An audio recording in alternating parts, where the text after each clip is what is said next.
Welcome to the Emerging Pearl Show. I am Elisa Bonet, your host and creator of the show, which was designed to help you embrace a life defined by love, passion, healing, and serenity. As a wellness advocate and lifestyle mentor, my mission is to feature content that can inspire you to design the life you were meant to live. But that's often easier said than done and can seem unattainable. Take happiness, for instance. We all seek it. But do you happen to find happiness is elusive? Does it seem like an abstract feeling that you hope for, dream about, and wish upon a star? What is it exactly? The definition of it is unique to each of us. Perhaps you experience fleeting, flickering moments of it here and there. Or maybe when you do have that moment of joy, you relish it because it seems to come too few and far in between life's daily challenges. What if I shared a secret to embracing greater joy and happiness every single day? Well, you're in for a treat because today our guest is going to help you discover more reasons to smile and be grateful. Joining me today is Kellie Grills, a happiness and relationship marketing expert. Kellie holds happiness retreats at her home and horse ranch in Wilsonville, Oregon, where she does equine empowerment coaching and healing with attendees using the love and magic of her 11 therapeutic horses. Welcome, Kellie.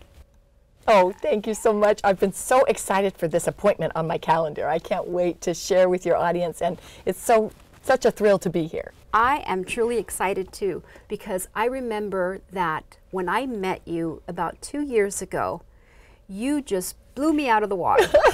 You were so joyful, so authentic, so warm. Your smile was contagious.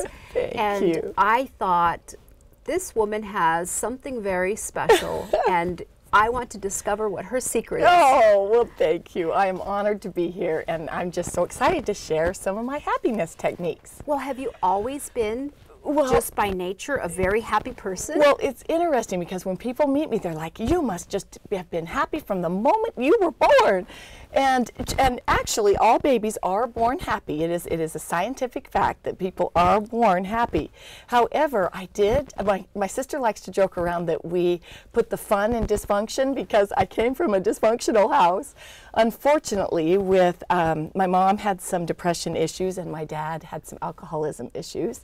And so growing up, it wasn't a very happy childhood. In fact, there was alcoholism all throughout our entire family, grandparents and aunts and uncles, and we've seen many holidays get destroyed with liquor and stuff going too far as little kids and even as teenagers and even adults. And it was so interesting. I remember with my twin sister, I have a twin sister, and we both made the conscious effort and thought, we said, we are not going to drink and we are going to choose happiness because we saw so much unhappiness. Right. Well, that's a beautiful choice to make. Oh, thank you, yeah. Well, you know, and it is, it seems so cliche, but happiness is a choice. And we do have to make those choices in our lives to bring out our most joy and our best of ourselves. Right. And so now with the career that you have as a happiness expert, yes. Is that a choice you made, or is it a path that just chose you? It's a little of both. It was so interesting because the first book that I wrote was with my husband and a reporter from the Oregonian. It was a book on our love story. And we had been featured in the newspaper for Valentine's. And so we then wrote our love story. And when I got with the Speaker Association, they said, you've got to pick a lane. And I was like, what am I going to pick? Am I going to pick love? What am I going to pick? And this gal said to me, well, you are just so darn happy. And she said, have you always been happy? And I said, well, I've always studied happiness because I've always wanted to be happy. So she said, that's what you need to do. So my second book was an audio book on happiness, and then the rest of my books have all been on happiness. Oh, wow. So it's true. I mean, the world needs more happiness. Yes. And if you have the gift to share some of your secrets, Yes. so that the people in the world can also benefit from your Right, wisdom. right. That is a lovely career that I'm so grateful that I know you and that you're actually here to share some of those wonderful tips with all of us. They seem so simple, but they really do work. And you know, happiness, it can seem like a very abstract concept, something that's intangible. Yes. So in your opinion, I know it's subjective. Sure. Happiness can be subjective, but how do you define happiness, and why do you think it's so difficult for people to actually have more of it in their life? Right. Well, I define happiness as, well, Webster defines happiness as a state of being and contentment. But I think that it is also something that is mandatory in our lives. In all my studying of all my happiness books, and you name it, I have read them all and studied them all. I never found anyone talk about it being mandatory in our lives. And I told my husband, I said, to me, happiness is as mandatory as air and water and food and shelter and clothing. And I said, I truly feel like we are not put on this earth to be miserable. We are put on this earth to have our most joyous of our lives. And so that is, so it's kind of like, my definition is kind of like having good fortune and bringing that good fortune to ourselves. And we can do that. And it is something that we can all do for ourselves. You know, that is very true. I remember that I spent most of my life depressed and anxious and so ill. Hard. Yes. And I also come from a family of severe dysfunction and alcoholism. And so I can completely understand where you're coming from. And when you are surrounded by that, it just sucks you in. It absolutely does. It does. It's so hard to rise above it. It is. And even though some of these tips and techniques, like I said, they seem almost cliche and they seem almost easy, I understand that it is an effort. And it is, to me, a positive attitude and happiness is like a muscle. The more you use it, the stronger it gets. And I joke around now, I'm 51 years old, I joke around that I've been practicing happiness so long that now it just comes second nature to me. That it's like I just know I'm going to wake up happy because I've done it so long now. And that's what I wish for all of your viewers and everyone in this world, because we all deserve and should have happiness. Absolutely. And you're right. It's a muscle. Yes. The more you practice, the easier it becomes. Amen. And it's a matter of deciding. Yes. That is the life you choose for yourself. Yes. Right. And it doesn't mean that your problems are going to magically disappear. No. It doesn't mean that you're not going to have these days where you struggle. Yes. But overall, yes, the trajectory will be towards that happiness, yes, towards smiling, towards embracing positivity. Right. And right. it can be done, but initially, it can be quite a challenge. It's an effort, right? And it's kind of like taking a class, and 90% to 100 means you get an A, and all you have to do, you got to work, and you got to work at it. But once you get up in there, you've got a life that's an A. It's a grade of an A of happiness. So it's effort, but it's so worth it. And I've got some little tips we could go over if you want. Oh, I know. We're going to share some of those great secrets that are not really secrets. Right. And they're just almost common sense. It is, but I realized that when I was looking to find more happiness in my life, and sometimes I would read some of these common sense, do it this way, the top 10 ways to find more happiness, it just seemed too good to be true. Right. and too easy. Right. But we're going to get to that Okay. in just a minute. Perfect. What I wanted to ask you was something I read about some retreats that you yes. facilitate, Yes. because we mentioned in the introduction that you have 11 therapeutic courses. Yes. And They're I want my to little learn superstars.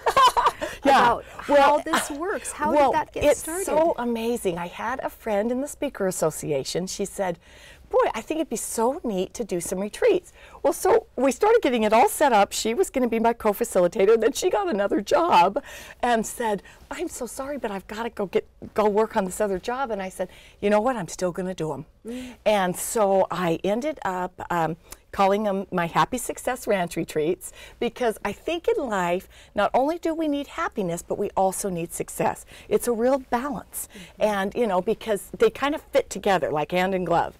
And so, so I decided to do them. I used to bring an equine empowerment coach down from Seattle, and now I'm actually getting the training myself, the certification myself. I'm so excited. So, so I'm going to be working on my 10th retreat. It's coming up next May, and what we do is we limit it to 8 women, and they come and they not only bond with all of the girlfriends, the sisterhood of the retreat, and we work on happiness techniques and happiness tips and success strategies and everything, but we also go out and work with the horses.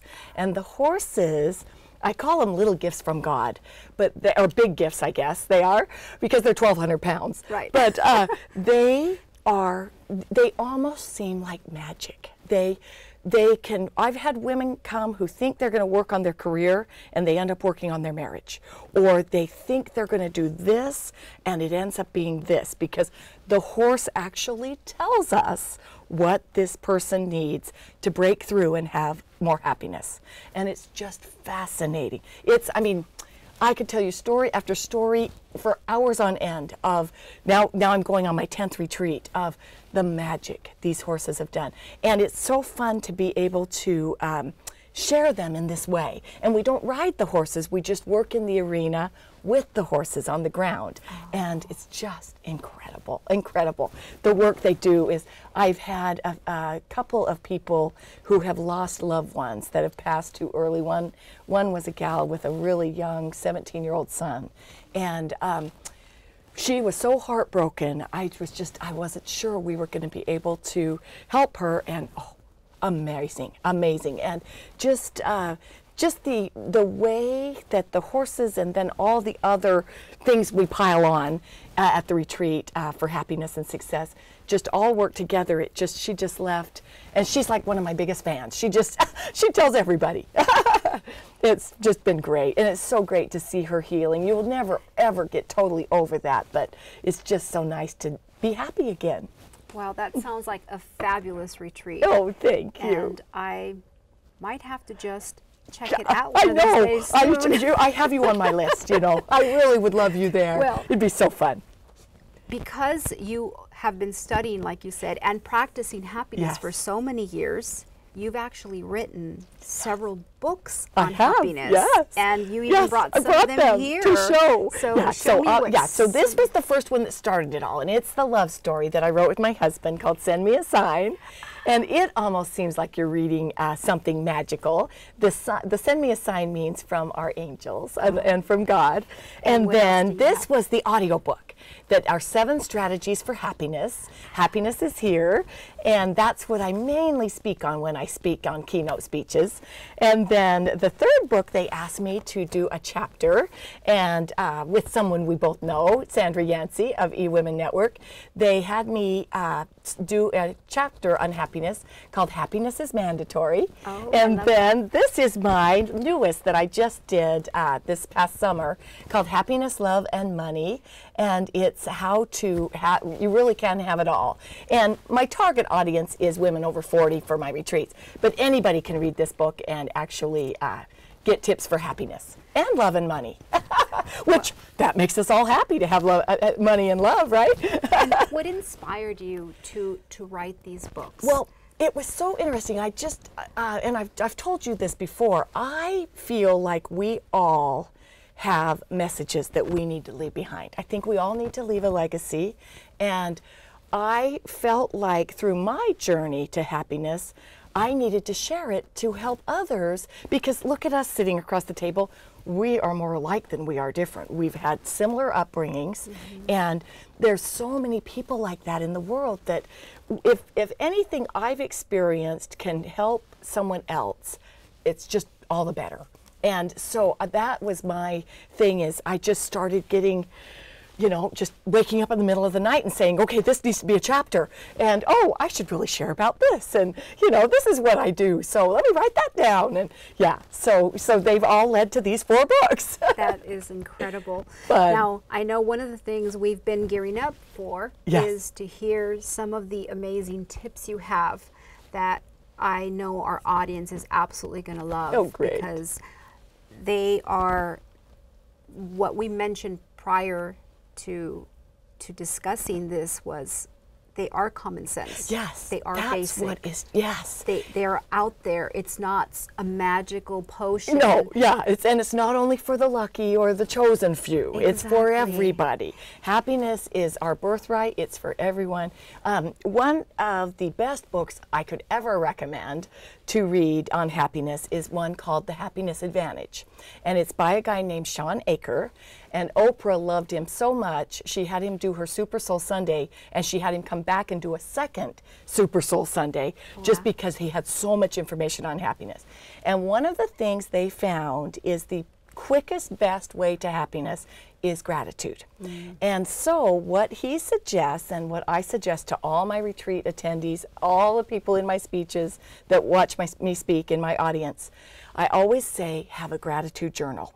And I don't care, even if it's just Post-it notes, even if you don't have it in a book formula, I don't care if you write it on a dinner napkin. Whatever you do, try to write at least 3 to 5 things each day that you're grateful for. And if you will do this for a consecutive amount of time, you will find so much more happiness in your life. Because it's kind of the old saying, you know, what you're grateful for, what you appreciate appreciates. And it's just, there's something magical about saying thank you and what you're grateful for. It just puts you in a state of being that just opens you up to happiness. And there are times, Oprah has even said that she would be so down and out and broke and struggling, and she would look outside and see a little squirrel, and she'd say, well, I'm grateful for that little squirrel today. And you know, it can be something as simple as that, but it is magical, and it's the fastest way to getting happy is by doing your gratitude journal. I can attest to that. Amazing. When I was told by a mentor to start a gratitude journal, and something that she mentioned to me, studies that she had read, was it is a lot more effective when you do it within half an hour of waking up. Because you're coming out of the REM, and your brain is more of a sponge. It's wonderful. And it is more effective because your subconscious is more open to receiving that first thought that you put in the brain. And it starts your day too. Exactly. It puts you on the positive side of the day already. Oh, I love it. So I am a living testament that gratitude journals work, because when I started, I felt a little bit silly. I know. I really start to think about the simplest things that you can appreciate in life that we can often take for granted. And once you start this practice, you are more keenly aware and in tune to your environment and to the blessings that we have. That's it. It's the count your blessings. That's what it is. Absolutely. And you'll find when you count your blessings, you get more blessings. It's just the way the world works. Exactly. So that's great. And then the other one I have is I love people to do their I am statements. And it's just in the present tense, I am, and you just put whatever word after it. It can be, I am a wonderful wife, or I am a devoted mother. I am a horsewoman. And you might not even have horses yet, but if you say I am a horsewoman every day, you'll probably become a horsewoman. It can be the one I always have my retreat people, my retreat attendees, and my audiences that I speak for do. I always tell them to do I am immersed in abundance, because the words I am immersed in abundance can mean everything. It can mean happiness, it can mean success, it can mean love, it can mean health, it can mean money, it can mean joy. Whatever that abundance is, and one time my sister was struggling in Nashville a little bit with some finances, and I said, I want you to say, I am immersed in abundance 3 times out loud every single day. And she started doing it, and she's a tour guide in Nashville. She started getting $100 tips, and she was like, huh, I can't believe all these $100 tips. And she called me and said, it's working, it's working. And now she's got more tour people than she can even shake a stick at. It's like her company's exploding.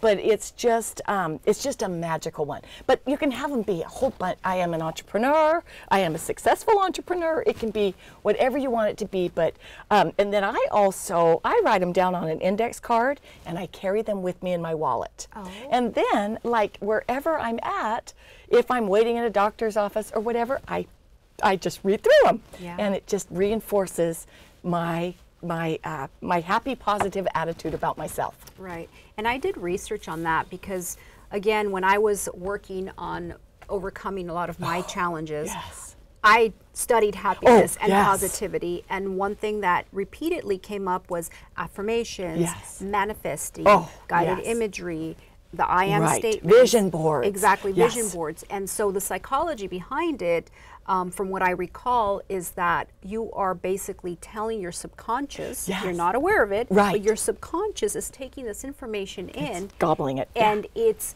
figuring out ways to make it happen, make it come to you. And you could be self-sabotaging, or you can be doing the opposite, depending on what messages you're feeding your subconscious. So all these statements, whether they seem silly or not, and you may not believe them initially, but you will start to find yourself believing in what you're saying if you do it repeatedly. Absolutely. And then your brain will start figuring out ways to I'm going to make that it happen. Yes. Right, exactly. I love it. Well, and this one gal that was taking one of my retreats one time, very early on, one of my first retreats, she said, I am just a jerk magnet. And she couldn't find a love of her life. And I said, okay, first of all, you have to quit saying that, because if you keep saying that, you are only going to attract jerks. And I said, you want to attract a lovely, wonderful soulmate. You don't want to attract bad guys. And so it's all in, like you said, subconsciously your mind picks it up and brings you what you're asking for. So we got to watch our negative words as well as our positive words. Exactly. Yes. Yeah. So secret or tip number 1 was gratitude. Have a gratitude journal. Tip number 2 was your I am statements or your affirmations. And then tip number 3? Tip number 3 is one that, it sounds so silly, but we've kind of mentioned it already, but I truly believe that we can choose happiness just like we choose putting on a shirt in the morning. And I had a little friend send me some little homemade hangers, and one of them had a smiley on it and one had a frowny, and she said, always choose the smiley. But it's all about just consciously saying, I am going to have a happy day. I'm going to choose this shirt, and it's going to represent my happiness. I'm putting on my happiness. And the thing about happiness is it's contagious. So the moment you walk into your office building, or you walk into a Quick Mart to grab a cup of coffee or whatever, if you are joyful and happy and smiling to that clerk or to the receptionist at the front desk, they will do it back. And the whole world starts becoming this domino effect of everybody is putting happiness, little happiness, sunshine out there to each other. And so I know it sounds silly, but if you will think about putting on your happy shirt. And don't get me wrong, there are days, I had a girlfriend call, and she has a twin brother, and she lost him in a mountain bike accident. He was mountain biking, he was so young still, and it just broke her heart. And when she called and told me, and I was just so down, and my husband was like, oh, it's so sad, and you know, I mean, that day I was down, and we all are gonna have our times. But then I knew, okay, I can sit and play the victim, or I can be victorious over this. I can either waller in this and stay in my misery, which he would not want me to do. She would not want me doing that. Or we can just say, he died doing what he loved. It was his favorite thing to ever do, you know? And so you just have to put a little bit of a positive spin on things, and remember, life goes on, and if you if you stay in the negativity, if you put on your negative shirt, your unhappy shirt, then it's just going to radiate that out to the world. Right. And we want to attract happiness, so we want to give happiness to get it back. And that's another thing, is that when you give, you get. So in anything that you put out there, if you're giving happiness and positive attitude, you get. And one other thing I was thinking as I was coming over for this interview today, I want to stress that we can't only just wish for happiness. We do have to take the actions. Like you said, you write in your gratitude journal. You make the steps to do this. You read happiness books. You study. It is all, you can't just wish for something. You actually have to take the action too. You have to work for it. You have to work for it. Mm-hmm. Right. Wow. Oh my gosh, Kellie. All of these things have been so perfect, especially for so this time of year. Sometimes we can get it can the be blues, a lonely time, and cold, get a little and sad, gray. Yeah. And I am just so grateful that you're here, because every time I'm around you, you're like a warm ray of sunshine. Well, ditto. Thank you. I feel the same way about you. Well, thank you. And you're truly a delight, and I am so thrilled that you were able to share some of these great tips that I'm sure our audience is really going to appreciate. Thank you. And in closing, I just want to tell everybody to remember that happiness is your birthright, and make sure you get it, because it is yours. So be happy. Oh, thank you, Kellie. Thank you. Appreciate it. Happiness is a choice. I'm not saying it's easy, but it can be done, and it becomes a part of your outlook the more you practice. We all realize that life is not a straight line. It has ups and downs, twists and turns, and those unexpected surprises that can take our breath away. It is an odyssey that will define our legacy. And how do you want to go through life's journey? It's up to you. Take the lessons of life and turn them into something positive. Dig deep and seek the hidden gem in every difficult experience. If you look hard, you will find that our hardships have the ability to refine us and make us precious human beings. When that test comes along, remember the adage, this too shall pass. And I invite you to ask yourself, how will this challenge mold me into a better person? What can I learn from it? How can I help others with my newfound wisdom? What is the blessing in this? Above all, choose joy, choose happiness. To learn more about anything shared in this segment, or for complimentary resources available, email me at theemergingpearlshow@gmail.com.